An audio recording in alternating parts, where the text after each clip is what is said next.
தம்பி சீமான் வந்து 2 முறை இந்த படத்தை பார்க்க சொன்னார்கள். இதற்கு முன்பாக இந்த படத்தை பார்த்துவிட்டு ஒரு அரசியல் தலைவர் அழுதார், அதை இன்னொரு அரசியல் தலைவர் சொல்கிறார் என்று சொல்லும்பொழுது என் மனதுக்குள்ளே இந்த அதாவது கஷ்டங்களை நான் பார்க்கவே மாட்டேன். இப்போ 2012 வந்து இப்படிப்பட்ட படங்களை நீங்க சொல்லியிருக்கீங்க.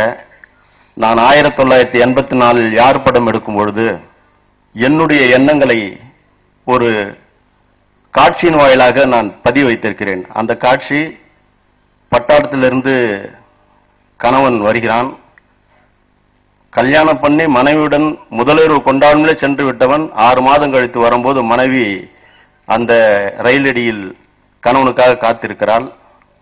திடீரென்று ஒரு கை இழுக்கிறது, பார்த்தால் கணவன். 2 பேரும் கட்டி பிடித்து அன்பை பரிமாறி கொண்டிருக்கும்போது டக் டக்குன்ற சவுண்ட் கேட்கிறது. அண்ணாந்து பார்க்கறாங்க, 2 போர்ட்டர்கள் நிக்கிறாங்க. என் பேரு ரங்கு, எனக்கு இல்லையா பங்குன்னு கேட்பான். விக்ரம் தர்மாவும் ஜூடோ ராமும் தான் அந்த காட்சியில் நடிச்சவங்க. அப்ப அந்த பட்டாளத்தில் இருக்கிற ட்ரெஸ்ஸோடு எழுந்துப்பான். அவன் பேரு ஜெகநாதன், ஜெகன் போட்டிருக்கோம். என் பேரு ஜெகன், எங்க அண்ணன் தம்பி துரை, என் தம்பி குட்டிமணி, என் பொண்டாட்டியடா கேட்கிற பங்குன்னு அடிச்சுட்டு புலிடா புலின்ட்டு போவான். இப்படி எங்களுடைய எண்ணங்களை 1928 ஆண்டுகளுக்கு முன்னே பதிய வைத்திருக்கிறோம். காலம் கடந்து வந்து கொண்டிருக்கிறது.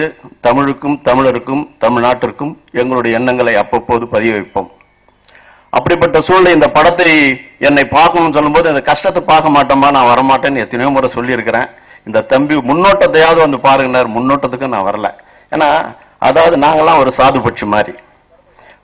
புலிவால் மீசை கொண்ட அண்ணே உன்னை விட்டு அணிவால் மீசை கொண்ட அண்ணே புருஷனோட போய் வருவான்னு அப்படிப்பட்ட ஒரு சாதுபட்சியாகத்தான் நாங்க இருக்கிறோம். ஆனால் இங்கு வெளிநாட்டில் இருக்கக்கூடிய தமிழர்கள்லாம் செந்தமிழன் தம்பி சீமான் அவர்களை பெயர் சொல்லும் போது எடுத்த கரவொலியை கண்டு அவர்கள் மகிழ்ந்ததை நானும் இங்கிருந்தே அதை நினைத்து மகிழ்ந்தேன். அப்படிப்பட்ட ஒரு நியாயத்துக்கு நீர் வார்க்காமல் ஒரு துரோகத்துக்கு பால் வார்த்தவன். ஆனாலும் அந்த நியாயத்துக்கு நீர் வார்க்க பகலவன் அதிவிரைவில் தருவேன். அது பாரெங்கும் மிகப்பெரிய வரவேற்பினை பெற்று மனித சமுதாயத்துக்கு ஒரு நல்ல ஒரு படைப்பிலப்பனாக அந்த படம் வரும். தம்பி இந்த படங்களுடைய எடுத்த கஷ்டங்கள்லாம் சொல்லியிருந்தாரு. இதுக்கு முன்னோடியாக புகழேந்தி தங்கராஜ் அவர்கள் வந்து ஒரு படம் உச்சிதனை முகர்ந்தால்னு ஒரு படம் எடுத்துட்டு இந்த படத்தையும் பார்க்க சொன்னாங்க. அப்பவும் நான் பார்க்கல. அண்ணா அந்த படத்துக்காக படம் நல்லா இருக்குதுன்னு சொல்றாங்க. அந்த படத்தை வந்து தியேட்டர்ல இருந்து எடுக்கிறாங்க. உடனே அவர் பதறின்னு ஓடியாராரு. நான் உடனே ஓடி போய் பல தியேட்டர்கள் அந்த படத்துக்காக போய் சண்டை போட்டிருக்கேன். உதாரணத்துக்கு தேவி திரையரங்கத்துல போய் உரிமையாளர்கிட்ட ரொம்ப கடுமையா சண்டை போட்டேன். உரிமையில சண்டை போடுவேன். அப்ப அவர் சொன்னாரு, நாங்கள் திரையிட்ட இந்த வருஷத்திலேயே சிறப்பான படம் உச்சிதனை முகர்ந்தால் தானே. அதுக்கு நான் எந்தவித பண இழப்பையும் நானே எடுத்துக்கல. என்ன நான் அவங்களுக்கு என்ன பண்ணணுமோ பண்றேன்.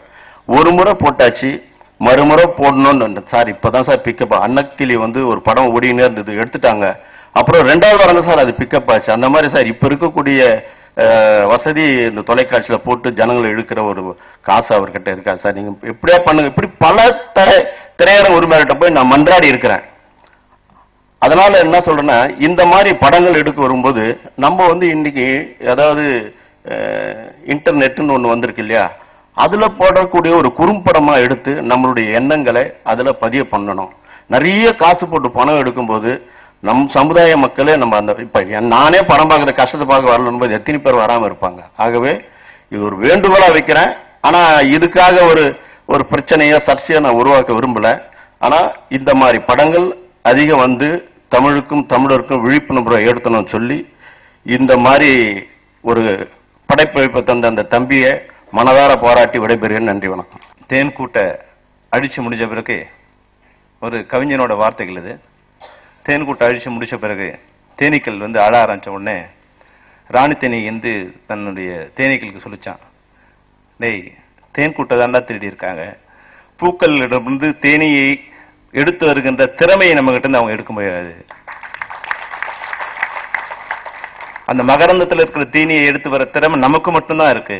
அதனால அந்த திறமை அவங்க திருட முடியாதுடா, தேனை மட்டும் தான் திருட முடியும். அதனால முள்ளிவாய்க்கால வந்து 1.5 லட்சம் பேரை கொண்டு முடிக்க முடியும். ஆனா அந்த உணர்வை வந்து கொல்ல முடியாதுங்கிறதுக்கு எழுச்சி தான் இந்த படம்.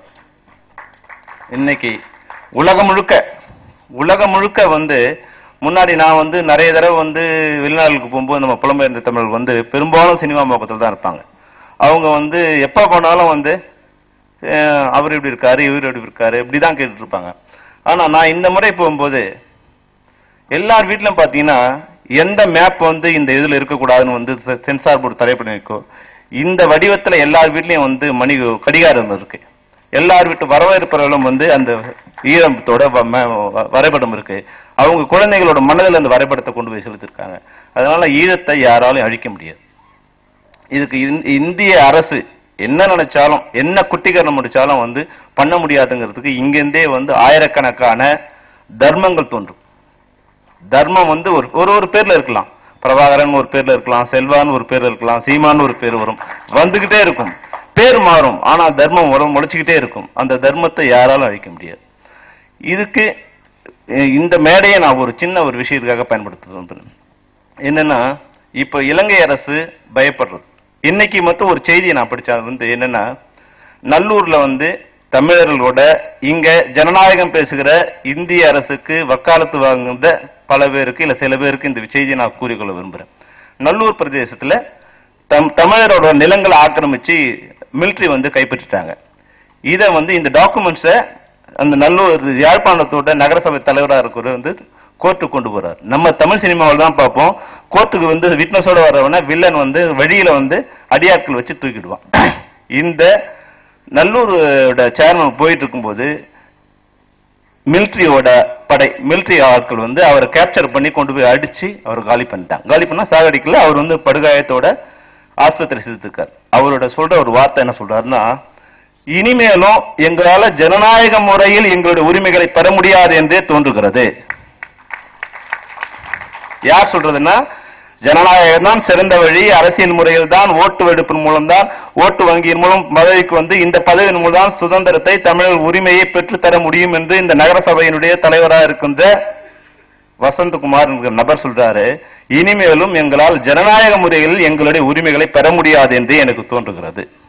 இதுதான் மறுபடியும் தேன்கூடு கட்டப்படுவதற்குண்டான சூழ்நிலை. இந்த சூழ்நிலையை நாம ஏற்படுத்த வேண்டாம், அவங்களே ஏற்படுத்துவாங்க. இலங்கை அரசை ஏற்படுத்தும், ராஜபக்சவே ஏற்படுத்துவாங்க. மறுபடியும் தேன்கூடு அங்க வரும். நம்ம பண்ண வேண்டியதெல்லாம் துரோகம் பண்ணாம இருந்தா போதும். நாம வந்து துரோகம் பண்ணாம இருந்தா போதும். நீங்க வந்து உதவி பண்றீங்களோ இல்லையோ தெரியாம கூட இந்த நிகழ்ச்சியில இன்னொரு வேண்டுகோள் வைக்க விரும்புறேன். இப்போ உலகம் முழுக்க இருக்கிற தமிழர்கள் வந்து வருடத்துல 2 மாதங்களை வந்து அவங்க தங்களுக்கு தேவையான மாதங்களா பயன்படுத்திக்கிறாங்க. அதாவது வந்து மே மாதத்துல வந்து அவங்களுடைய பொதுமக்களை 1.5 லட்சம் பேரை கொன்று குவித்த முள்ளிவாய்க்கால் பிறகு எல்லா மே மாதத்தையும் ஒரு துயரமான மாதமாக, அந்த மாதத்துல இறந்தவர்களை பற்றி நம்ம எப்படி வந்து கருமாதி பண்ணுவோம் இல்ல நினைவு தினம் பண்ணுவோம், அது மாதிரி அந்த சோகங்களை தன்னுடைய குழந்தைகளுக்கு சொல்லி சொல்லி சொல்லி அந்த மாதத்தை ஒரு அது மாதிரியான நிகழ்ச்சிகள் நடத்துற மாதமா வச்சிருக்காங்க. இன்னொரு மாதம் நவம்பர் மாதம், ஏறக்குறைய இந்த 50 வருடத்துல 50,000க்கு மேலான விடுதலை புலிகள் மட்டும் இல்ல, தமிழ்நாட்டுல முத்துக்குமார்ல இருந்து செங்கோடியில இருந்து சுற்றுலா தன்னை எரிச்சுக்கிட்டவங்க வந்து இவ்வளவு பல பேர் வந்து 50,000 பேர் இதுக்காக கொல்லப்பட்டிருக்காங்க, இல்ல தன்னுடைய உயிர் தியாகம் கொடுத்திருக்காங்க. இவங்களுக்காக நவம்பர் மாதத்தை மாவீரர் மாதம்னு அவங்க வந்து ஒரு மாதத்துக்கு பேர் வச்சு அந்த மாதம் முழுக்க யார் யாரெல்லாம் உயிர் தியாகம் பண்ணாங்களோ அவங்களுக்கான அந்த தியாகிகளை தங்களுடைய சந்ததியினருக்கு எடுத்து சொல்லி அவங்க வரலாற்று ஆவணங்களை தங்களுடைய சந்ததியினர் பதிவிக்கிறாங்க. தங்களுடைய சமூகத்துக்கு கூட அதை வந்து ஒரு எடுத்து சொல்றாங்க. இந்த மாதங்கள்ல இதை பார்த்துதான் வந்து இன்னைக்கு இலங்கை அரசு பயப்படுது. இந்த 2 மாதத்திலும் எதையாவது வந்து இலங்கை தமிழர்களுக்கு இல்ல ஈழத்தமிழர்களுக்கு மன்னிக்கணும் நம்மளுடைய புகழேந்தி குறிப்பிட்ட வார்த்தை, ஏன்னா எல்லாரும் போய் சேரணுங்கிறதுக்காக சொல்றேன். அவங்க கிட்ட ஒரு சினிமா மோகம் இருக்கு. அப்போ நம்மளுடைய இதுவரைக்கும் தமிழ் திரைப்படத்துறை ஈழத் தமிழர்களுக்கு ஆதரவாகவே இருந்திருக்கு. இந்த 25 வருஷமா பல்வேறு இலங்கை அரசாங்கமோ இல்ல தமிழக அரசோ ஆதரவு எதிர்ப்பு இது மாதிரி மாறி மாறி இருந்தா கூட தமிழ் திரைப்படத்துறை மட்டும் தொடர்ந்து ஈழ சகோதரர்களுக்காக கண்ணீர் வடித்துட்டே இருந்திருக்கு, ஆதரவா போராடிட்டே இருக்கு. அந்த தமிழ் திரைப்படத்துறையே பயன்படுத்தி அதை பிளக்கலாம் இல்ல அவங்க மழுங்கடிக்கலாம் நினைச்சு போராடிட்டு இருக்காங்க. போன வருடம் கூட டொரண்டோ நகர்ல அந்த மாவீரர் தினத்தை நிகழ்ச்சியை வந்து தமிழ் இலங்கை சகோதரர்களே பயன்படுத்தி 2 குரூப்பா பயன்படுத்தி அவங்களை அடிக்க வச்சு ஒரு 2 நிகழ்ச்சியா பண்ற முயற்சி பண்ணாங்க. ஆனா அவங்க கடைசி நேரத்தில் எல்லாரும் ஒரே அணியா சேர்ந்து டொரண்டோ நகர்ல 1 லட்சத்துக்கு மேலான தமிழர்கள் வந்து ஒன்று சேர்ந்து அந்த கனடா அரசாங்கமே பயந்து போச்சு. முள்ளிவாய்க்காலுக்கு பிறகு ஏறக்குறைய 2 லட்சம் பேர் வந்து 3 நாள் வந்து நடு ரோட்ல கொற்ற பணியில உட்கார்ந்துட்டு இருந்த போது அப்பதான் உலகம் வந்து பார்த்து பயந்து, இவ்வளவு பெரிய இது கனடாவில் வந்து 2 லட்சம் பேர் சேர்ந்ததே கிடையாதான். முதல் முறையா கனடாவில் வந்து 2 லட்சம் தமிழர்கள் வந்து உட்கார்ந்து 3 நாள் வந்து கண்ணீர் வடிச்ச போது அரசாங்கம் பயந்தது. இன்னைக்கு இலங்கை அரசாங்கம் கூட பயப்படுற ஒரே இடம் வந்து கனடா தேசத்தில் இருக்கிற தமிழர்களை பார்த்து தான் பயப்படுது. அப்ப அவங்கள வந்து எப்படியாவது சிதறடிக்கலாங்கிறது அதுக்கான முயற்சி. அப்ப இப்ப என்ன பண்றாங்க, இந்த முறை வந்து கனடாவில் நவம்பர் மாதம் இளையராஜா சார் அவங்களை வச்சு ஒரு இசை நிகழ்ச்சி நடத்துறாங்க.